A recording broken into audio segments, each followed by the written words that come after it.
Ang promotor po ng Toyota ay si Mr. Sakichi Toyoda. Tama po ang pagkakarinig nyo, Toyoda at hindi Toyota. Dahil yun po talaga ang surname nila. Ginawa lang po yung Toyota noong 1937 dahil sa kapag isinulat mo daw sa Japanese character ang Toyoda ay 10 stroke na hindi masyadong lucky number.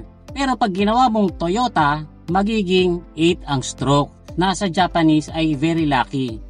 Yang si Mr. Sakichi ay gifted na inventor. Kasi guys, noong 1890, naka-invento po siya ng isang handmade na wooden loom. Yang pong loom yan yung ginagamit na machine para makapaggawa ng tela. Kasi guys, yun ang unang negosyo ng Toyota, ang paggawa ng tela. After 6 years, na-upgrade po yung invention niya kasi naging electric-powered loom na po ito. Tapos noong 1924, mas lalo pa po itong na-upgrade kasi naging fully automatic electric-powered loom na po ito na tinawag na Toyota Type G.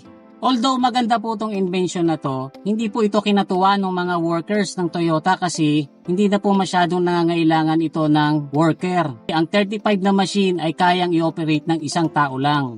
Pero guys, ang kagandahan po kasi nitong fully automatic na loom ay kusa po itong humihinto kapag merong thread na naputol. Hindi po katulad nung naunang loom na kahit na may naputol na thread, dire-diretso ang paggawa, so nare-reject mo yung trabaho. Kaya nabawasan ang mga reject. Mahalaga po yung piece of information na yan. Konektado po kasi yan sa sikreto ng Toyota kung bakit sila naging number 1 na car company. Anyway guys, tutuloy ko muna yung kwento kay Mr. Sakichi. Dahil po sa invention niya na Toyota Type G, na itayo po ang Toyota Automatic Loom Works. At ang kasikatan po ng invention niya ay nakarating hanggang UK. Tapos noong 1929, binili po ng Platt Brothers ang patent ng invention niya sa halagang 100,000 pounds. Ang equivalent po niyan sa panahon natin ngayon ay 1.1 billion pesos. So noong panahon niya ay napakalaking halaga na po niyang 100,000 pounds. Kaya lang guys, sadly, isang taon after na maibenta niya ang patent, si Mr. Sakichi ay pumanaw. At ang pamamahala po ng company ay napunta sa anak niya, si Kiichiro Toyoda.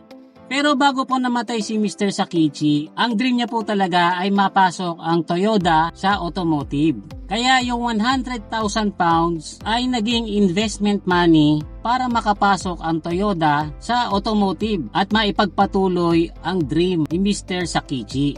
Kaya guys, for so long, ang slogan po ng Toyota talaga ay Manage the Dream. At after 5 years, 1935, nakapaglabas po ang Toyota ng 2 prototype. Yan po ay isang light truck na tinawag nilang G1 tsaka isang passenger car na tinawag nilang Model A1.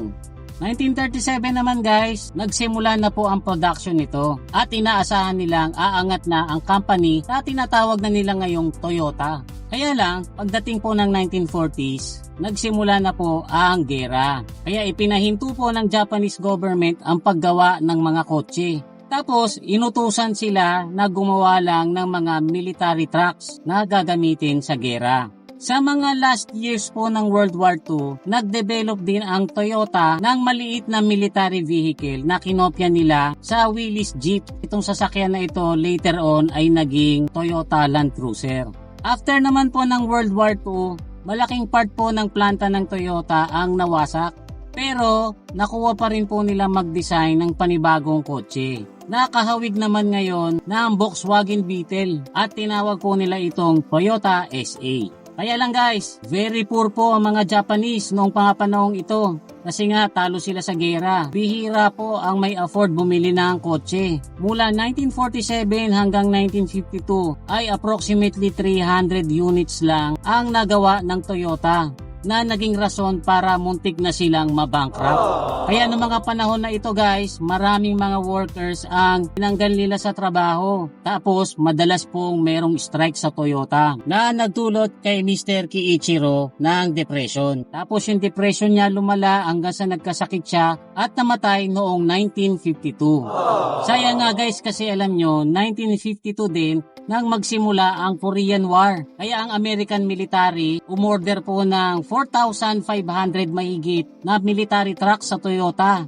At dahil po dyan, unti-unting nakabangon ang Toyota. Dito na rin po silang nagsimula na magkaroon ng sariling matinong research and development para hindi na sila nanggagaya ng sasakyan sa iba. Tapos guys, pinairal nila yung kakaibang way ng pagpapalakad sa company. Naging very open po sila sa mga suggestions at saka mga ideas. Basta pagdating sa development at saka improvement sa production.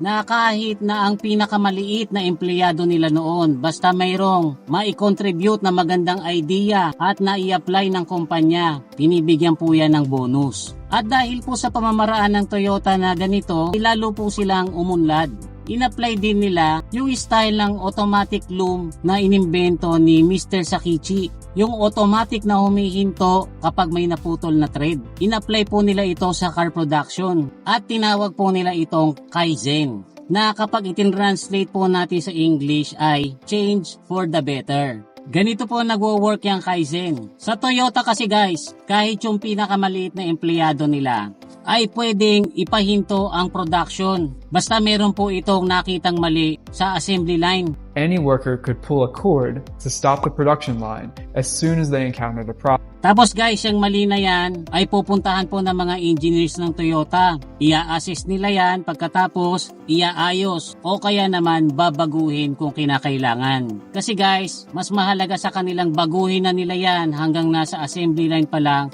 kaysa makarating po yan sa customer nila na ang may defect. Ganon po kasi nila pinapangalagaan ang pangalan nila. Hindi rin naman po perpekto ang Toyota. Meron din po silang mga units na naparicall noon. Katulad ng mga Toyota Tundra na year 2000 hanggang year 2003. Ang defect po nito ay madaling mabulok yung mga cross member. Kaya ang nangyayari po, bumabaksak yung buong sasakyan na hati sa gitna. Pero ginawan po kagad yan ng aksyon ng Toyota. Syempre para hindi sila masira dun sa mga valued customers nila. Ganyan po kahalaga sa kanila yung reputation ng company. Dahil po dyan, lahat ng bansa sa buong mundo ay meron kayong makikitang sasakyan na Toyota. At kahit saang bansa po sila ipagtanong, ay very synonymous sila sa reliability at durability.